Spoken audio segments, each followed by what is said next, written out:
sure all of your capillary supplies are ready for testing. After pressing power, the cuvette holder should be moved into its loading position. The display will show 3 flashing dashes and the HemoQ symbol and is now ready for testing. Make sure that the patient's hand is warm and relaxed. Clean with a solution, such as alcohol, and allow to dry.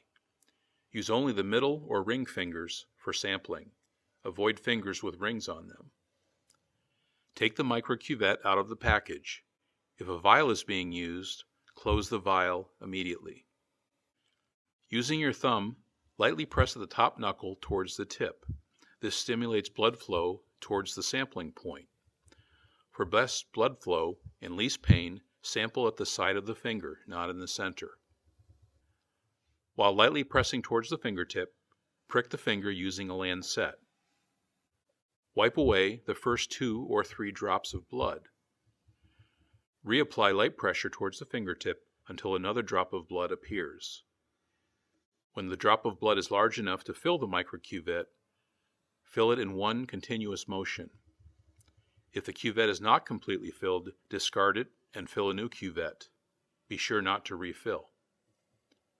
Wipe off any excess blood from the outside of the microcuvette tip, making sure no blood is drawn out of the microcuvette during this procedure. Look carefully for air bubbles in the filled microcuvette. If they are present, discard this microcuvette and take a new sample. Small bubbles around the edge can be ignored. Place the microcuvette in the cuvette holder. This should be performed within 40 seconds after filling the microcuvette. Rotate the cuvette holder into its measuring position. During the measurement, an hourglass will be shown on the display. After 3 seconds, the hemoglobin value of the sample is displayed. The result will remain on the display as long as the cuvette holder is in the measuring position. When operating on battery power, if the analyzer is not used, it will automatically switch off after approximately 5 minutes. Properly dispose of the cuvette following local regulations. Turn the analyzer off, press and hold the black power button until the display reads off and the screen becomes blank.